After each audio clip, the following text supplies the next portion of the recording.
sitting down to read is not studying and it's not learning. With that in mind, most people waste hours of their days thinking that they are learning. You see, I never liked school. I like doing some other things like entrepreneur stuff. So I'm in a situation where now I have to think of the best way to study at the same time, which requires the minimum time. And at the same time, when I started to do this, my grades improved drastically. So I wrote down the things here which I'm going to be telling you.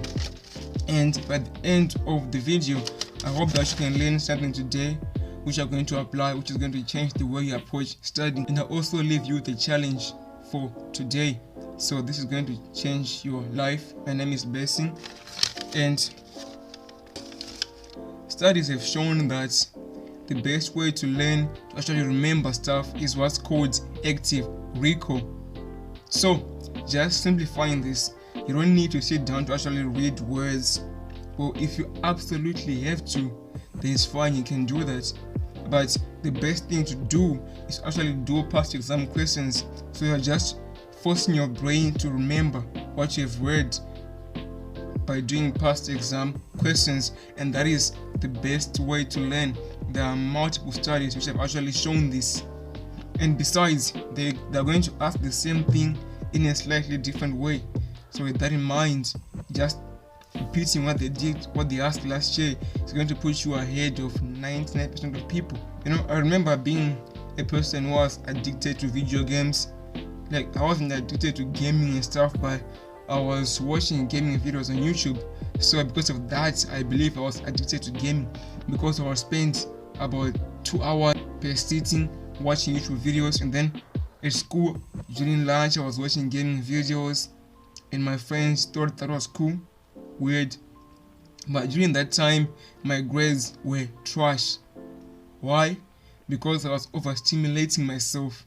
So if you want any study method to actually help you, if you want to actually study for a few minutes, maybe a few hours per day, and actually get that to help you, you have to avoid stimulating your brain, because your brain is not going to focus. It's going to be chasing the another dopamine hits and stuff. So you can't overstimulate your brain if you want to actually get these techniques to actually help you. So what I advise you to just reduce as much stimulation as you get, or maybe study first thing in the morning before you get any overstimulation. And the third tactic, which I learned from Dr. Andrew Huberman, he does podcasts like ours, you can listen to them. I'm not going to link him below, find him on YouTube. So they did an experiment where they put two different groups of people.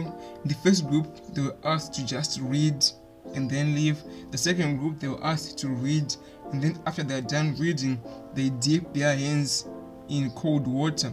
And what they found out that the group which dipped their hands in cold water actually learned more, they remembered more. So the reason for this is the dopamine increase that they, like the adrenaline increase that they got. Like when you go take a nature walk and then you go out too far and then you see a snake and you come back running, your brain is going to automatically register that we don't go back to that same place. But you can actually manipulate this brain wiring. So after you're done reading, you can try taking a cold shower, but do it within 5 minutes after you're done, like dipping your hands in water. If you want to get deeper into this, you can watch Dr. Andrew Huberman's podcast on learning and memory, but I'm just simplifying it for you. So to summarize this up, don't stimulate yourself throughout the day. So go and do past exam question papers. As soon as you are done, within 5 minutes, dip your hands in cold water for like a few seconds, and then you're going to notice a great difference. I want you to use your free time to work on something important, work on bigger goals. Don't just spend it reading novels which don't save you, watching movies, stimulating yourself. Build a business, build a YouTube channel, Twitter following, whatever you know, follow your passions. Just use these type techniques as well to just free up your time, and then do the things that actually matter.